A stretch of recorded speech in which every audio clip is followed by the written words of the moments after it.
Welcome to my channel, folks. We're talking about mods in DCS today. We're talking about whether or not you should use mods in DCS. I'm going to go through some pros and some cons. We're going to do the cons first. And I want to point out that I don't necessarily agree with all of these reasons on either side. These are just reasons that I've either noticed or seen. Some of them are my very own reasons that I do agree with. But let's jump into it. Reasons you should not use mods in DCS. Mods can make DCS stop working.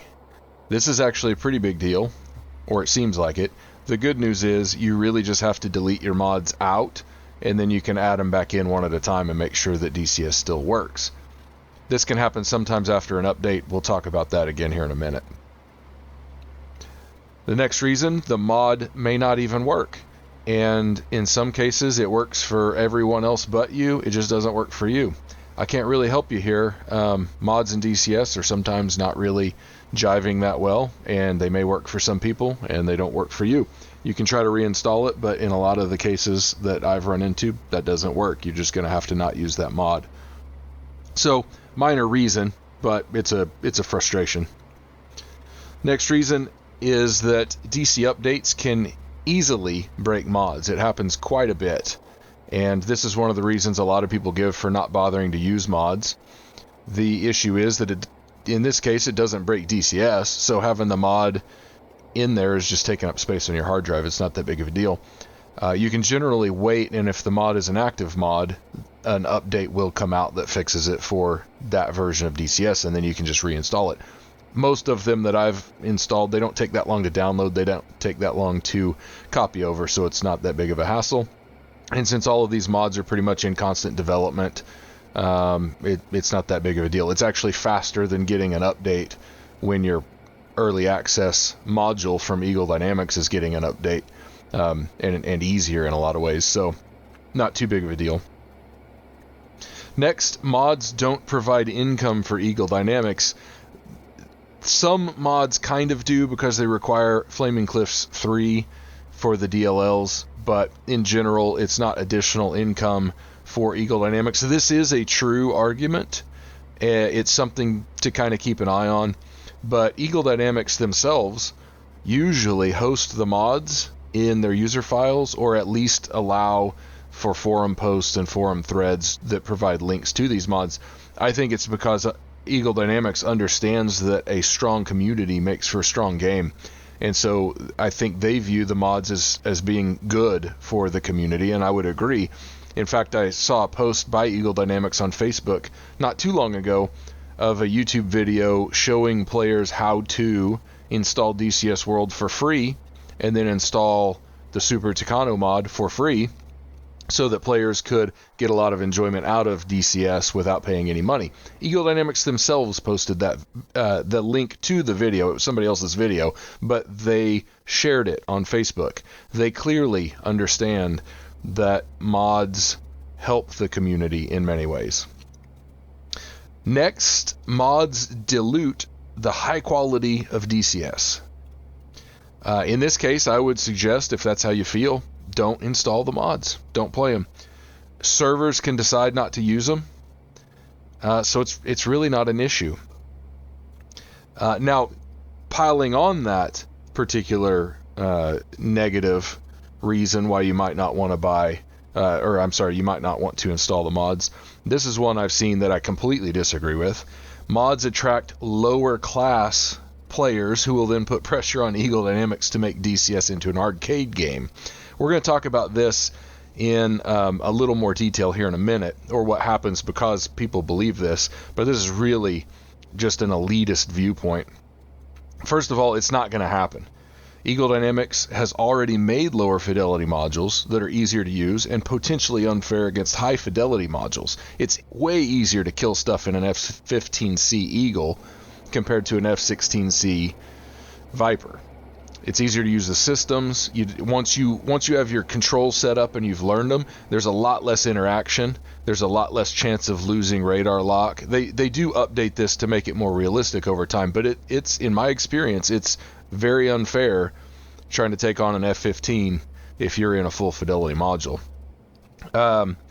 Eagle Dynamics will continue to entertain any idea that will help them be profitable, I'm sure. That's the business they're in, is to become profitable, and I want them to become profitable.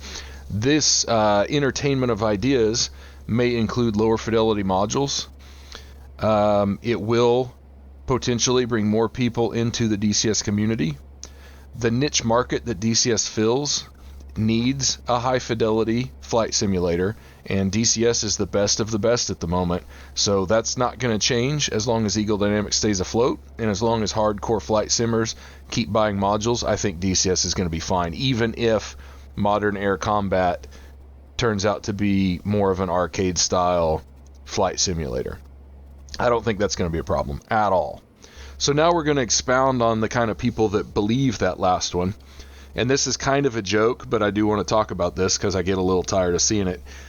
One reason, the final reason, that I can come up with why you should not use mods is that if you announce that you use mods, or you post any pictures of the mods, or you post any videos of the mods, you're going to be attacked by fragile, insecure, non-mod DCS elitists. Now, I want to be clear. There are people who don't like mods and don't want mods in DCS, who are actually pretty respectful, and they have some decent arguments. Even if I disagree with the arguments, they at least have some logical, well thought out arguments against mods. However, there are a lot of people out there in the community who just can't stop themselves from bashing any and all mod posts and bashing the people who play mods. They can't help it. And the only reason I can come up with that they can't help it are because they have giant holes in their hearts that can't be filled by anything, except perhaps if they would install some good mods for DCS, they might realize that it makes them happy and that there's really no problem with mods whatsoever. So those are the bad reasons that I could think of why you may not want mods. And as you can see, there's really nothing there stopping you from installing mods and having fun with them. We're going to talk about these elitists again here in a minute, but I want to put that at the end of the video because it's kind of funny, but I don't want to take away from the reasons to get a mod or not get a mod. So let's talk about why you should get a mod, or why you should entertain the idea of mods. Okay? They add eye candy to DCS. Official modules are slow in creation, and often we get really good options for cinematics and immersive content through mods. Most of the mods I've downloaded, I don't even fly. I just put them in single player missions for a little bit of eye candy. So the next reason, they give players options for just relaxing and having fun. If you're tired of working out all the systems on your high fidelity modules, relax a bit, fly a mod around. They give options to new players who aren't quite sure if DCS is for them. You have the TF51 and you have the SU25 official modules, but players could get the Hercules or the Super Tucano or other mods and tool around in those. Just kind of play around and get used to DCS world, and then when they're ready to bite the bullet later on, they'll buy official modules. Next, some of the mods are extremely well done. So the three examples that I've tried out that I really like, the Hercules, the Super Tucano, and the Skyhawk, those are all really well done modules. They're done by a loving community that really wants to put back into the DCS community, and they've put a lot of work and effort into these modules, and I want to support those guys too. Plus the modules are just great. So good mods, this is another reason, good mods make the community strong. Like I pointed out, Eagle Dynamics, I think, understands this and agrees with it. If you don't like a mod, just don't install it. Don't fly it. It's not going to do anything to your game to not partake in the mods. And finally, servers usually don't allow mods except in certain specific cases. So they're not going to break your multiplayer environment if you've got mods or if your friends have mods. So those last two are actually more like reasons not to not want mods. They're not necessarily reasons to want mods, but they're just not the reasons why you shouldn't be that scared of mods. Okay, now let's talk about some comments that I've seen by these elitist guys. And like I said, there are some guys that just can't not comment anytime a mod comes up in several of the forums that I frequent. It's like it offends them that somebody would play mods. This particular guy was making the case that people who play mods can't afford games other than FC3. and mods, which just cracked me up because I'm going to buy a computer that is capable of playing DCS, and then who knows what kind of flight controls and head tracking I might have. Maybe not. You can play it without it. And then I'm so poor after that I can only install mods. Cracks me up. Like, I didn't really understand where this guy was coming from. The same guy was saying that Nintendo and Star Fox were places to start if you wanted mods. If you wanted to kind of get into DCS, you should start on Star Fox. I remember Star Fox. It was actually pretty fun. So I responded, you could just start with a mod in DCS. And then I wanted to point out, because of a lot of previous comments this guy made, that we shouldn't be making assumptions about people's motives or their financial situation just because they want mods. I was trying to just kind of help this guy understand that, like, I think he was just trying to be funny. I don't know that he was trying to make actual arguments. He was just trying to be funny, but it bothers me because it's an elitist stance that is wrong, and honestly, it's completely ignorant. So then he said, "Give her Star Wars, kid." I don't know what that was. I don't know what he was meaning, and I told him so. I'm like, I have no idea what you're talking about. Let's see. He also said he just couldn't let it go. He said, I finally told him, I'm not going to argue with you anymore, man. And he says, "I pay for DCS. What are mods? Food stamps, kid." Because he was suggesting that I was on food stamps because I liked mods. This is even after I told him, look, I have a bunch of modules that I bought from DCS. I have a bunch. I've spent more money on DCS, and I say this in other videos. I've spent more money on DCS modules, if I don't even count my hardware that I bought just to play DCS. Just modules, I've spent more than all of my Steam games combined. And I have 64 Steam games, 63 Steam games. Now, some of those were free. I buy a lot of them on sale. But to be fair, I buy a lot of Eagle Dynamics Flight Sim modules, DCS modules, on sale. So I even told this guy this, and he's like, he told me I was on food stamps, which kind of cracked me up. So he says, "I pay for DCS. What are mods? Food stamps, kid." And this is after I told him I'm done. I told him, "Good luck, man. I'm out."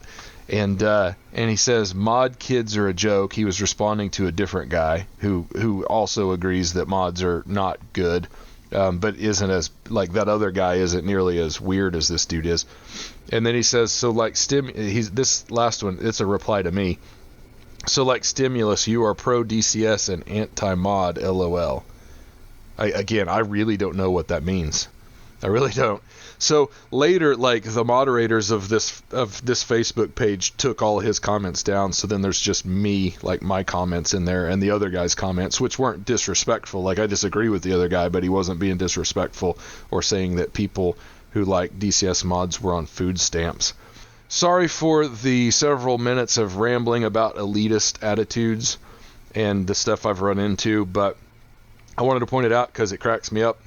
And don't be elitist. It is not helpful to the DCS community. So if you just feel the need, if you see somebody talking about a mod on a forum somewhere, and you just feel the need to call them out and tell them that they're scum for playing mods, just scroll past it. It's really not that hard. I scroll past stuff that makes me mad every day of my life, and it's usually best just to move on. And if you're not going to move on, try to be respectful and try to understand that this is a person you're talking to, and just be respectful. I like people to respect me. I try to respect other people. I think that's a good thing. So with that, thanks for watching. Thanks for sticking with me till the end, and go get some mods. Go try out some DCS mods. I think they'll make your life better. See ya.